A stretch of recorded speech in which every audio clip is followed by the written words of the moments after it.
Bonsoir tout le monde. Alors, je veux simplement dans cette petite vidéo regarder avec vous les différentes fonctionnalités pour l'entrée des travaux parce qu'il y a certaines configurations que vous devez faire pour voir un peu la même fenêtre que ce que vous voyez dans le portail précédent. Actuellement, je me trouve à l'entrée du portail. Je viens d'entrer mon nom d'utilisateur et mon mot de passe. Et là, si je regarde, je suis dans la fenêtre Parcours. Sur la colonne de gauche, tous les cours, ben, en fait, c'est une espèce de regroupement de l'ensemble des travaux, des bilans de tous mes groupes en même temps. Alors moi, ce que je veux, c'est aller travailler dans un groupe à la fois. Alors ce que je vais faire, je vais aller cliquer sur mon cours de français ici. Alors je suis dans le cours de français secondaire 3 dans les 3A. Pour les résultats, l'onglet Travaux nous permet de configurer les travaux comme on le faisait autrefois. Alors moi, j'ai configuré l'ensemble des travaux pour l'étape.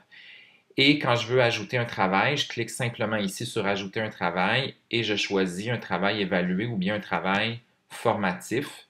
Et vous allez voir que la fenêtre est exactement la même que ce qu'on retrouvait auparavant. Alors ça, il n'y a pas de changement. Le changement se situe au niveau de la fenêtre Bilan.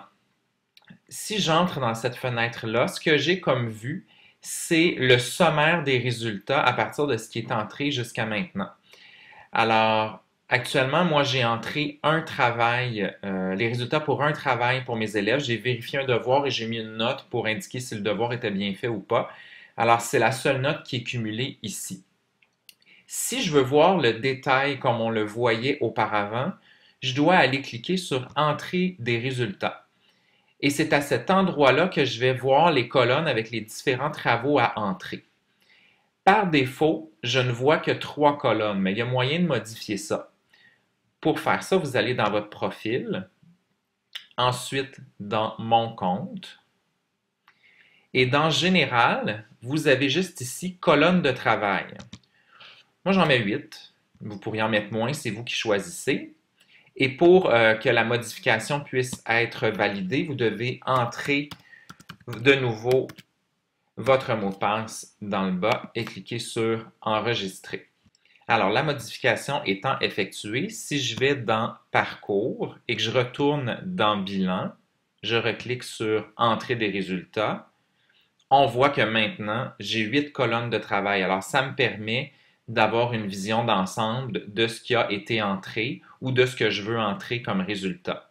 Alors, si jamais dans cette plage-là, je décide d'entrer la note ici qui est au numéro 8, l'interro, je clique sur l'abréviation INT1 et là, voici les cases apparaissent pour que je puisse entrer les résultats. Il ne faut jamais oublier d'enregistrer parce que sinon, on risque d'avoir des petites surprises et on va perdre le travail qu'on vient de faire. Alors voilà, c'était la petite capsule de ce soir pour vous aider à mieux comprendre la section des bilans dans le portail. Et si vous avez des questions, n'hésitez pas à venir me voir. Bonne soirée!